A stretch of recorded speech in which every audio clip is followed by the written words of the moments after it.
बोलो भागवत भगवान की जय। चतुर्थ स्कंद 13वां अध्याय। ध्रुव वंश का वर्णन। राजा अंक का चरित। श्री सूत जी कहते, शौनक जी श्री मैत्री जी मुनि के मुख से ध्रुव जी के विष्णु पद पर आरोहण होने का वृतांत सुनकर विदुर जी के हृदय में भगवान विष्णु की भक्ति का उद्रेक हो आया और उन्होंने फिर मैत्री जी से प्रश्न आरंभ किया। विदुर जी ने पूछा, भगवत परायण मुनि प्रचेता कौन थे, किसके पुत्र थे, किसके वंश में प्रसिद्ध थे? उन्होंने कहा यज्ञ किया था। भगवान के दर्शन से कृतार्थ नारद जी परम भागवत हैं, ऐसा मैं मानता हूँ। उन्होंने 5 रात्र का निर्माण करके श्री हरि की पूजा पद्धति रूप क्रिया योग का उपदेश किया है।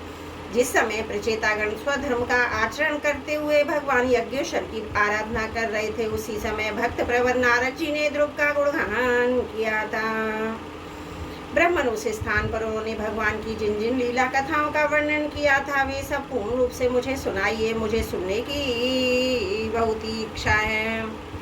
श्री मैत्री जी ने कहा, विदुर जी, महाराजा ध्रुव के वन चले जाने पर उनके पुत्र उत्कल ने अपने पिता के सार्वभौम और राज सिंहासन को अस्वीकार कर दिया। वह जन्म से ही शांत चित्त, आसक्ति शून्य और समदर्शी था और संपूर्ण लोगों को अपनी आत्माओं में, अपनी आत्मा को संपूर्ण लोकों में स्थित देखता था। उसके अंतकरण का वासना रूप मल अखंड योग अग्नि से भस्म हो गया था, इसलिए वह अपनी आत्मा को विशुद्ध बोध रस के साथ अभिन्न आनंदमय और सर्वत्र व्याप्त देखता था। सब प्रकार के भेद से रहित प्रशांत ब्रह्म को ही अपना स्वरूप समझता था तथा अपनी आत्मा से भिन्न कुछ भी नहीं देखता था। वह अज्ञानियों को रास्ते आदि साधारण स्थानों में बिना लपट की आग के समान मूर्ख, अंधा, बहरा, पागल तथा गूंगा सा प्रतीत होता था। वास्तव में ऐसा नहीं था, इसलिए कुल के बड़े बूढ़े तथा मंत्रियों ने उसे पूर्व पागल पर समझकर उसे छोटे भाई भ्रमी पुत्र वत्सर को राजा बनाया। वत्सर की प्रेयसी भार्या सार्वत्री के घर से पुष्पाण, तिंगमे, केतुई, शोज, वसु और जय नाम के 6 पुत्र हुए। पुष्पाण के प्रभाव दोषा नाम की 2 स्त्रियां थी, उनमें से प्रभा के प्रातः, मध्य, निंद और साय ये 3 पुत्र हुए। दोषा के प्रदोष, निशीत और व्युष्ट ये 3 पुत्र हुए। व्युष्ट ने अपनी भार्या पुष्करणी से सर्वतेजा नाम का पुत्र उत्पन्न किया। उसकी पत्नी अकूति से चक्षु नामक पुत्र हुआ। चाक्षु समांतर में वही मनु हुआ। चक्षु मनु की स्त्री नैणवाला से पुरु कुत्सत्रित, ध्रुमन, सत्यवान, ऋत, व्रत, अग्निष्टोम, अतिरात्र, प्रद्युम्न, शिवियोल, मुख ये 12 सत्वगुणी बालक उत्पन्न हुए। इनमें उन्मुकुल ने अपनी पत्नी पुष्करणी से यंग, सुमना, ख्याति, क्रतु, अंगिरा हो गया ये 6 उत्तम पुत्र उत्पन्न किए। अंग की पत्नी सुनीता ने कुरुकर्मास्विन को जन्म दिया, जिसकी दृष्टता से उद्विग्न होकर राष्ट्रीय अंग नगर छोड़कर चले गए। प्यारे विदुर जी, मुनियों के बागे वज्र के समान अमोघ होते हैं। उन्होंने कुपित होकर वेन को शाप दिया और जब वह मर गया तब कोई राजा न रहने के कारण लोक में लुटेरों के साथ प्रजा को बहुत कष्ट होने लगा। यह देखकर उन्होंने वेन की दाहिनी भुजा का मंथन किया, जिससे भगवान विष्णु का अंश अवतार आदि सम्राट महाराजा पृथु प्रकट हुए। विदुर जी ने पूछा, ब्राह्मण महाराज अंग तो बड़े शील संपन्न साधु स्वभाव ब्राह्मण भक्तों महात्मा थे, उनके बेन जैसा दुष्ट कैसे पुत्र हुआ, जिसके कारण दुखी होकर उन्होंने नगर छोड़ना पड़ा। राजदंडकारी वेन का भी ऐसा अपराध था, जो धर्मज्ञ मुनीश्वरों के उनके प्रति शाप रूप ब्राह्मण दंड का प्रयोग किया। प्रजा का कर्तव्य है कि वह प्रजा पालक राजा से कोई पाप बन जाए तो उसका भी तिरस्कार न करे, क्योंकि वह अपने प्रभाव से 8 लोकपालों के तेज को धारण करता है। ब्राह्मण आप भूत भविष्य की बातें जानने वालों में सर्वश्रेष्ठ हैं, इसलिए आप मुझे सुनीता के पुत्र बेन की करतूतें सुनाइए। मैं आपका श्रद्धालु भक्त हूँ। श्री मैत्री जी ने कहा, विदुर जी, एक बार राजऋषि अंग ने अश्वमेध माह का अनुष्ठान किया। उसमें वेदवादी ब्राह्मणों के आवाहन करने पर भी देवता लोग अपना भाग नहीं लेने आए। तत्वृत ने विस्मित होकर यजमान अंग से कहा, राजन, हम आयुतियों के रूप में आपका जो घृत आदि पदार्थ हवन कर रहे हैं उसे देवता लोग स्वीकार नहीं करते। हम जानते हैं आपकी होम सामग्री दूषित नहीं है, आपने उसे बड़ी श्रद्धा से जुटाया है। वेद मंत्र भी किसी प्रकार बलहीन नहीं है, क्योंकि उनका प्रयोग करने वाले ऋतुगज गणयाचकोचित सभी नियमों का पूर्णतया पालन करते हैं। हमें ऐसी कोई बात दिखती है, किसी यज्ञ में देवताओं का किंचित भी तिरस्कार हुआ है, फिर भी कर्म अध्यक्ष देवता लोग क्यों अपना भाग नहीं ले रहे हैं? श्री मैत्री जी कहते, ऋतुवजों की बात सुनकर यजमानी अंग बहुत उदास हुए। तब उन्होंने याजकों की अनुमति से मौन तोड़कर सदस्यों से पूछा, सदस्यों देवता लोग आह्वान करने पर भी यज्ञ में नहीं आ रहे हैं, न सोमपात्री ग्रहण करते। आप बतलाइए मुझसे क्या अपराध हुआ है। सदस्यों ने कहा, राजन, इस जन्म में तो आपसे तनिक भी अपराध नहीं हुआ है। हाँ, पूर्व जन्म का एक अपराध अवश्य, जिसके कारण आप ऐसे सर्वगुण संपन्न होने पर भी पुत्रहीन हैं। आपका कल्याण हो, इसलिए पहले आप सुपुत्र प्राप्त करने का कोई उपाय कीजिए। यदि आप पुत्र की कामना से यज्ञ करेंगे तो भगवान यज्ञेश्वर आपको अवश्य पुत्र प्रदान करेंगे। जब संतान के लिए साक्षात यज्ञ पुरुष श्री हरि का आह्वान किया गया, तब देवता लोग स्वयं अपना अपना यज्ञ भाग ग्रहण करेंगे। भक्त जिस जिस वस्तुओं की इच्छा करता है, श्री हरि उसे वही वही पदार्थ देते हैं। उनकी जिस प्रकार आराधना की जाती है, उसी प्रकार उपासक को फल भी मिलता है। इस प्रकार राजा अंग को पुत्र प्राप्ति कराने का निश्चय कर ऋतुवजों ने पशु में यज्ञ रूप से रहने वाले श्री विष्णु भगवान के पूजने के लिए पुरोडाश नामक चरु समर्पण किया। अग्नि में आहुति डालते ही अग्निकुंड से सोने के हार शुभ्र वस्त्रों से विभूषित एक पुरुष उत्पन्न हुए। वे एक स्वर्ण पात्र में सिद्ध खीर खा रहे थे। उदार बुद्धि ने याचकों की अनुमति से अपनी अंजलि में वह खीर ले ली और उसे स्वयं सुनकर प्रसन्नता पूर्वक अपनी पत्नी को दे दिया। पुत्रहीना रानी ने अब पुत्र प्रदानी खीर खाकर अपने पति के सेवा से गर्भ धारण किया। उसी यथा समय उसके एक पुत्र हुआ बालक बाल्यावस्था में ही अधर्म के वंश पर हुआ। नाना मृत्यु का अनुगामी था। सुनीता मृत्यु की पुत्री थी, इसलिए वह भी अधार्मिक ही थी। वह दुष्ट बालक धनुष बाण चढ़ाकर वन में जाता, व्याध के समान बेचारे भोले भाले हरिणों की हत्या करता। उसे देखते ही पूर्ववासी लोग बेनाया बेनाया कहकर पुकार उठते। वह ऐसा क्रूर और निर्दयी था कि मैदान में खेलते हुए अपने बराबरी के बालकों को पशुओं की भांति बलात्कार डालता। वे इनकी ऐसी दुष्ट प्रवृत्ति देखकर महाराजा अंग ने उसे तरह तरह की सुधारने की चेष्टा की, परंतु वे उसे सुमार पर लाने में समर्थ न हुए। इससे उन्हें बड़ा ही दुख हुआ। वे मन ही मन कहने लगे, जिन ग्रस्तों के पुत्र नहीं है, उन्होंने अवश्य पूर्व जन्म में श्रीहरि की आराधना की होगी। इसी से उन्हें कुपुत की परतूतों से होने वाली असह कलेश नहीं सहनी पड़ती, जिसकी करनी से माता पिता का प्यार स्वश मिट्टी में मिल जाए, उन्हें धर्म का भागी होना पड़े, सबसे विरोध हो जाए, कभी ना छूटने वाली चिंता मोल लेनी पड़े, घर भी दुखदायी हो जाए। ऐसी नाम मात्र की संतान के लिए कौन समझदार पुरुष ललचावेगा।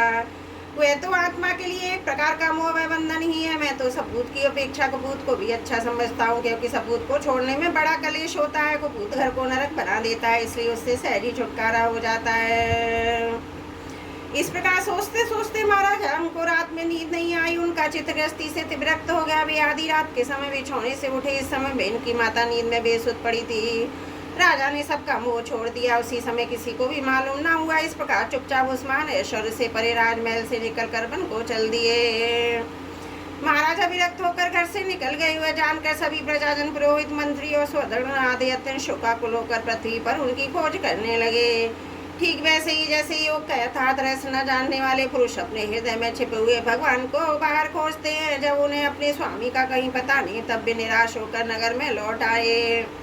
वहाँ जो मुनिजन एकत्रित हुए थे, उन्हें यथावत प्रणाम करके उन्होंने आंखों में आंसू भरकर महाराज के मिलने का वृतांत सुनाया। बोलो भागवत भगवान की जय। चतुर्थी स्कंद 13वां अध्याय। समाज त्रुटियों के लिए क्षमा चाहती हूँ। बोलो भागवत भगवान की जय। चतुर्थी स्कंद 14वां अध्याय। राजा बेन की कथा।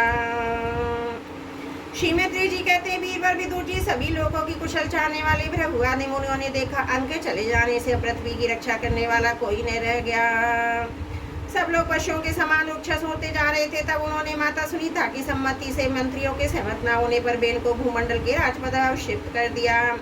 बेन बड़ा कठोर शासक था। जब छोडाकुओं ने सुना कि वह राज सिंहासन बैठा है, तब सर्व से डरे हुए चूहों के समान वे तुरंत ही वहां तहाँ छिप गए।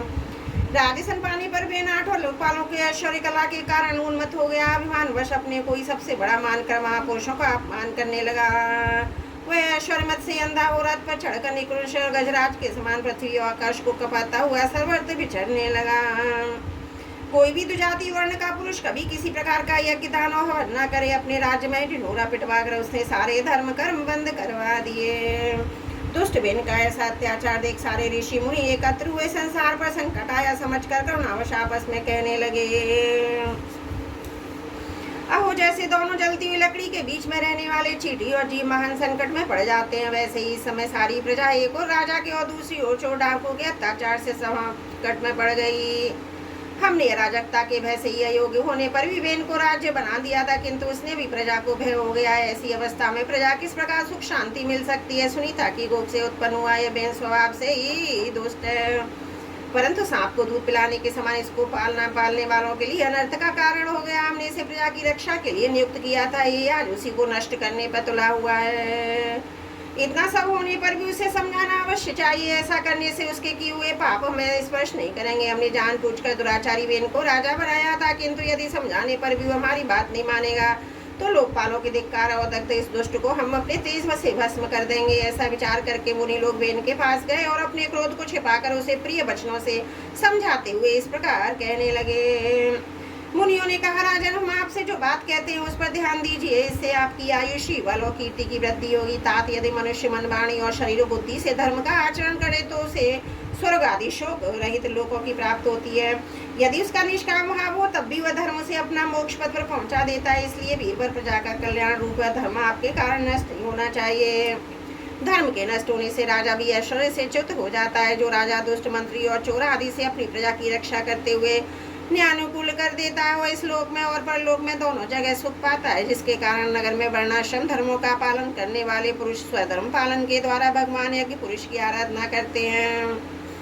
महाभाग, अपनी आज्ञा का पालन करने वाले उस राजा से भगवान प्रसन्न रहते हैं, क्योंकि वे ही सारे विश्व की आत्मा और संपूर्ण भूतों के रक्षक हैं। भगवान ब्रह्मा आदि जगदीश्वरों के भी ईश्वर हैं। उनके प्रसन्न होने पर कोई भी वस्तु दुर्लभ नहीं रह जाती। तभी तो इंद्र आदि लोकपालों के सहित समस्त लोग उन्हें बड़े आदर से पूजा पाठ समर्पण करते हैं। राजन, भगवान श्री हरि समस्त लोकपाल यज्ञों के नियंता हैं। वे वेदत्रयी रूप, द्रव्य रूप और तप स्वरूप हैं। इसलिए आपके जो देशवासी आपकी उन्नति के लिए अनेक प्रकार के यज्ञों से भगवान का यजन करते हैं। आपको अनेक अनुकूल ही रहना चाहिए। जब आपके राज्य में ब्राह्मण लोग यज्ञों का अनुष्ठान करेंगे तब उनकी प्रजा से प्रसन्न होकर भगवान के अंश स्वरूप देवता आपको मनचाहा फल देंगे। अतः वीरवर, आपकी यज्ञ अनुष्ठान धर्म करने के लिए बंद करने या देवताओं तिरस्कार नहीं करना चाहिए। बेन ने कहा, तुम लोग बड़े मूर्खों, खेद है, तुमने अधर्म में ही धर्म बुद्धि कर रखी है। तभी तो तुम जीविका देने पर साक्षात पति को छोड़कर किसी दूसरी जात के उपासना करते हैं। जो लोग मूर्खावश राजा रूप परमेश्वर का अनादर करते हैं उन्हें तो इस लोक में सुख मिलता है, ना परलोक में ही, जिसमें तुम लोगों की इतनी भक्ति और यज्ञ पुरुष है कौन।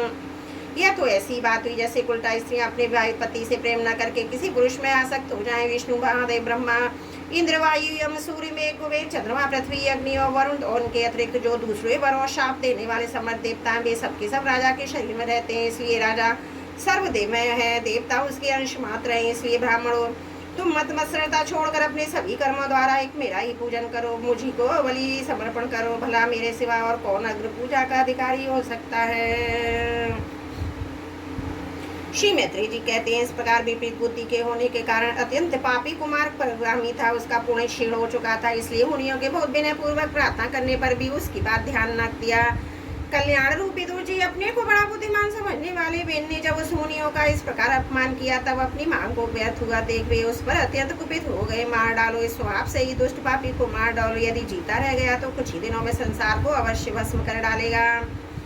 यह दुराचारी किसी प्रकार राज सिंहासन के योग नहीं है, क्योंकि यह निर्लज साक्षात यज्ञपति श्री विष्णु भगवान की निंदा करता है। अहो, जिनकी कृपा से इसे ऐसा ऐश्वर्य मिला है, उन श्री हरि की निंदा आगे बेन को छोड़कर और कौन कर सकता है। इस प्रकार अपने छिपे हुए क्रोध को प्रकट कर उन्होंने उसे मारने का निश्चय कर लिया। वह तो भगवान की निंदा करने के कारण पहले ही मर चुका था, इसलिए केवल हुंकारों से ही उन्होंने उसका काम तमाम कर दिया। जब मुनिगण अपने अपने आश्रमों को चले गए तब उधर बेन की शोकाकुला माता सुनीता मंत्र आदि के बल से अन्य उक्तियों से अपने पुत्र के शव को रक्षा करने लगी। एक दिन वे मुनिगण सरस्वती के पवित्र जल में स्नान कर अग्निहोत्र से निवृत्त हो नदी के तीर पर बैठे हुए हरि चर्चा कर रहे थे।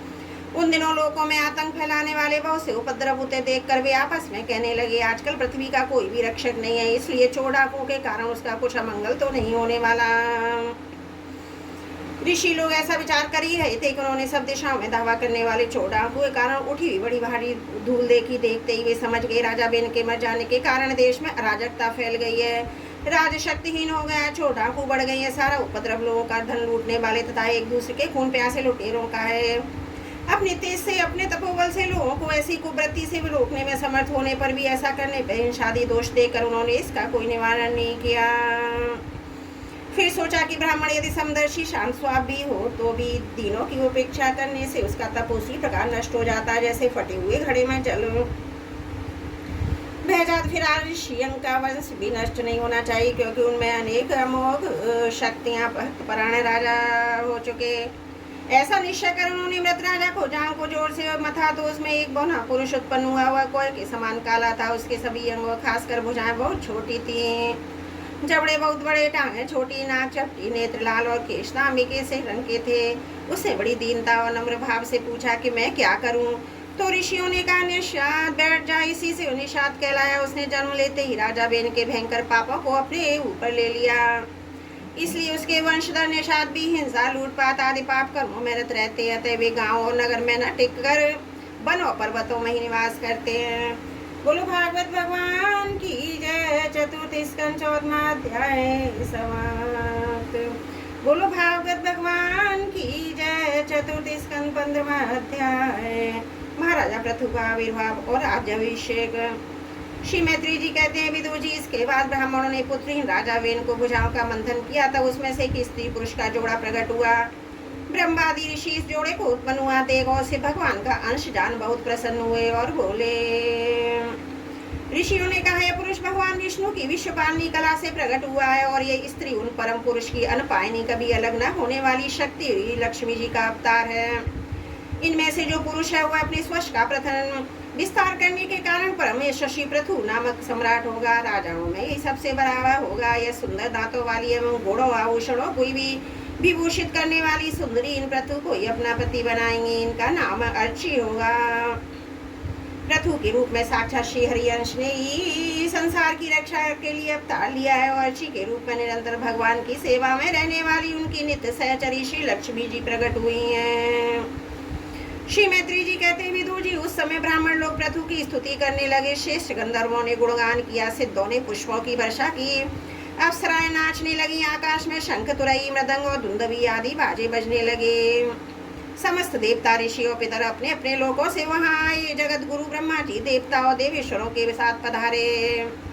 उन्होंने बेन कुमार पृथु के दाहिने हाथ में भगवान विष्णु की हस्तरेखाएं और चरणों में कमल का चिन्ह देखकर उन्हें श्री हरि का ही अंश समझा, क्योंकि जिसके हाथ में दूसरी रेखाओं से बिना कटा हुआ चक्र का चिन्ह होता है वह भगवान का ही अंश होता है। वेदवाणी ब्राह्मणों ने महाराजा पृथु के अभिषेक का आयोजन किया। सब लोग उनकी सामग्री जुटाने में लग गए। उस समय नदी, समुद्र, पर्वत, सर्प, गौ, पक्षी, मृग, स्वर्ग, पृथ्वी तथा अन्य सब प्राणियों ने भी उन्हें तरह तरह के उपहार भेंट किए। सुंदर वस्त्र आभूषणों से अलंकृत महाराजा पृथु का विधिवत राज्याभिषेक हुआ। उस समय अनेकों अलंकारों से सजी हुई महारानी अर्ची के साथ भी दूसरे अग्निदेव के सदस्य जान पड़ते थे। वीर विदुर जी उन्हें कुबेर से बड़ा सुंदर सोने का सिंहासन दिया था, पर उनके चंद्रमा के समान श्वेत और प्रकाश में छत्र दिया, जिससे निरंतर जल की फुइयां झड़ती रहती थी। बाहु ने तो चमर दिए, धर्म ने कीर्तिमयी माला, इंद्र ने मनोहर मुकुट, यम ने दमन करने वाला दंड, ब्रह्मा ने वेदमय कवच, सरस्वती ने सुंदर हार, विष्णु भगवान ने सुदर्शन चक्र, विष्णु प्रिया लक्ष्मी जी ने अविचल संपत्ति, रुद्र ने 10 चंद्राकार चिन्हों से युक्त कोश वाली तलवार, अंबिका जी ने 100 चंद्रकार चिन्हों वाली ढाल, चंद्रमा ने अमृत में अश्व, त्वष्टा विश्वकर्मा ने सुंदर रथ, अग्नि ने बकरे गोय के सीखों का बना हुआ सुंदर धनुष, सूर्य ने तेजो व बाण, पृथ्वी ने चरण स्पर्श मास से अभिष्ट स्थान पर पहुंचा देने वाली योगमाई पादुकाएं, आकाश के अभिमानी तो देवता ने नित्य नूतन पुष्पों की माला, आकाश में हरि सिंह, गंधर्वों ने नाचने गाने बजाने अंतर ध्यान हो जाने की शक्तियां, ऋषियों ने अमोघ आशीर्वाद, समुद्र ने अपने से उत्पन्न हुआ शंख तथा सातों समुद्र, पर्वत और नदियों ने उनके रथ के लिए बेरोक टोक मार्ग उपहार में दिए। इसके पश्चात सूत मागध और बंदीजन उनकी स्तुति करने लगे। उपस्थित हुए तब उन स्तुति करने वालों का अभिप्राय समझकर बेन पुत्र परम प्रतापी महाराजा पृथु ने हंसते हुए मेघ के समान गंभीर वाणी में कहा। पृथु ने कहा, सौम्य सूत मागध और बंदीजन, अभी तो लोक में मेरा कोई भी गुण प्रकट नहीं हुआ है, फिर तुम किन गुणों को लेकर मेरी स्तुति करोगे? मेरे विषय में तुम्हारी वाणी व्यर्थ नहीं होनी चाहिए, इसलिए मुझसे भिन्न किसी और की स्तुति करो। मृदुभाषियों कालांतर में जब मेरे अप्रकट गुण प्रकट हो जाए तब भरपेट अपनी मधुर वाणी से मेरी स्तुति कर लेना। देखो शिष्ट पुरुष पवित्र कीर्ति श्री हरि के गुणानुवाद के रहते हुए तुक्ष मनुष्यों की स्तुति नहीं किया करते। महान गुणों को धारण करने में समर्थ होने पर भी ऐसा कौन बुद्धिमान पुरुष है जो उनके न रहने पर भी केवल संभावना मात्र से स्तुति करने वाले द्वारा अपनी स्तुति कराएगा। यदि वह विद्याभ्यास करता तो उसमें अमुक अमुक गुण हो जाते। इस प्रकार की स्तुति से मनुष्य की वंचना की जाती है। मंदमती यह नहीं समझता कि इस प्रकार जो लोग उसका उपहास ही कर रहे हैं। जिस प्रकार लज्जाशील उदार पुरुष अपने किसी निंदित पराक्रम की चर्चा होनी बुरी समझते हैं, उसी प्रकार लोग विख्यात समर्थ पुरुष अपनी स्तुति को भी निंदित करते हैं। सूदगण, अभी हम अपने श्रेष्ठ कर्मों के द्वारा लोक में अप्रसिद्ध ही हैं। हमने अब तक कोई भी ऐसा काम नहीं किया है जिनकी प्रशंसा होनी चाहिए। अब तुम लोगों से बच्चों के समान अपनी कीर्ति का किस प्रकार गान करावें। बोलो भागवत भगवान की जय। चतुर्थ स्कंद 15वां अध्याय समाप्त। त्रुटियों के लिए क्षमा चाहती हूँ।